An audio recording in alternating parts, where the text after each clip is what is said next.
I live in a small country in Eastern Europe called Moldova, where you can't officially create a PlayStation, Xbox or Nintendo account. Moldova's not on the list of countries to choose from. We have no store, no support, nothing. So I just wanted to share my thoughts on why that is, what it means for gamers here, and how we deal with it. Because if the Soviet Union taught us anything, is that nothing's really forbidden, you just need to get creative. So let's start with the why are PlayStation, Xbox and Nintendo seemingly missing out on an entire country of gamers? Doesn't make sense, right? Well, it actually kinda does. They're businesses and Moldova at the moment just not a very attractive market. There are three main reasons for that. The first is the small population, the weak economy and a gaming culture that's just beginning to take shape. Moldova is a tiny country with a population of only about 2.5 million people. That's 7 times less than our neighbor Romania and almost 15 times less than Ukraine. We used to have around 1 million more people living here at the end of the 90s, but since the early 2000s there's been a mass exodus of people moving to other countries just to make money.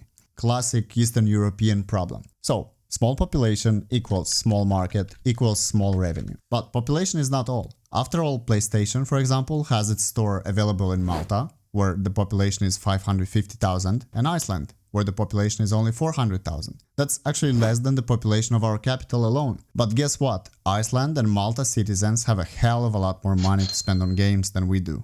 This makes it worthwhile for gaming companies to invest the time and the money to establish an official presence in their country. Second is the weak economy. If I invite you to a dinner with my family, there's two main topics that you'll hear: dumb politicians and low salaries. If you're from Eastern Europe, you can relate. So without going into politics, the buying power is pretty low in Moldova. We're the second poorest country in Europe. Ukraine is currently ranked as the poorest because of the war, but I'm sure we'll climb right back up on the first place as soon as it ends. So although the economy and the salaries have gotten a lot better in the past 5 to 10 years, most people just don't have a lot of money to spend on consoles and video games. Now, the gaming culture in Moldova only really started taking shape in the last 2 or 3 console generations. To show you where we're coming from, here's a quick story. When I was around 7, my dad bought me a PlayStation 1.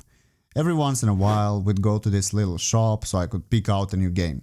The funny part, every single game there was a bootleg, all just burned CDs in plastic boxes with printed covers in Russian. I didn't know it at the time, but when my dad bought the console, it was already hacked.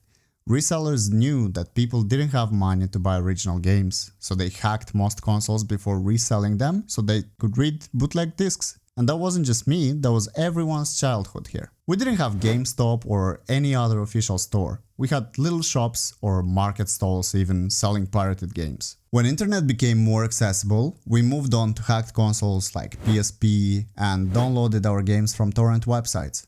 In fact, our local torrent website was one of the biggest websites in our country and had the most active forum before it got shut down. Today, things are a bit different. Most of my friends either have a console or a gaming PC and they actually play games from time to time.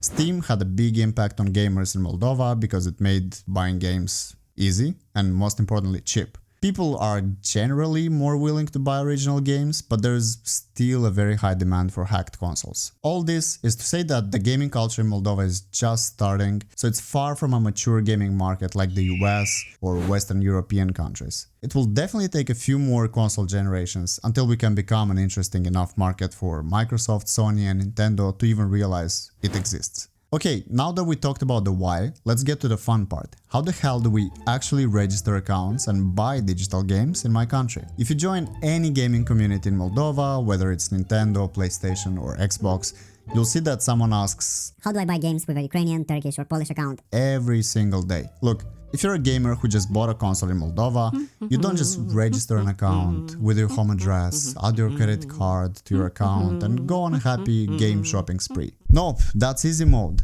In Moldova, when you want to register an account, you have to go on a whole geopolitical quest to determine which market has cheaper prices, that also accepts your local card, but if it doesn't, it has to have an online store that sells gift cards. But this store has to also accept your local card. If none of that works, you start calling your relatives abroad, you ask them them for their address, their credit cards, and you obviously promise to send them local wine and chocolates in exchange. Honestly, the hoops you have to go through just to buy a digital game in Moldova sound like a money laundering scheme for Russian oligarchs. Of course you grow up to be a top-tier corrupt politician when you go through this shit show when you're just a kid trying to buy a game. Anyway, here are two real-life stories.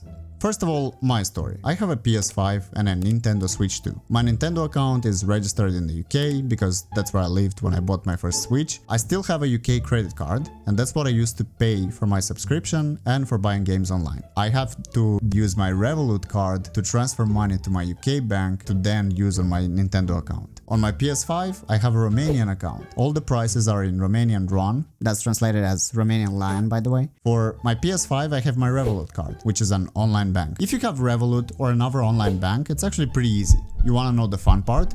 You can't register a Revolut in Moldova. They tried launching a useless light version, then bailed a year later and pulled out completely. Classic Moldovan success story. The next story is from a guy in one of the gaming chats. So if you have a credit card issued by a local bank, it's actually a lot more difficult to buy games online. Some local cards seem to work for some people, others don't. It depends on the country, on the bank, and on how you pay, apparently. So recently someone shared an interesting hack in one of the local groups. So this dude tried to use his local card to buy a game online on his PS5 console. He tried that a few times and it didn't work. He gave up, and later that day he randomly opened up the PS app on his phone and tried buying a game on the app using Apple Pay. And guess what? It worked. So the same card, the same bank, the same game, the same account, but using the PS app, it actually worked. So a lot of random stuff that we actually find to make it work. So now this guy is sharing this hack for other people to use, and it seems to work for everyone.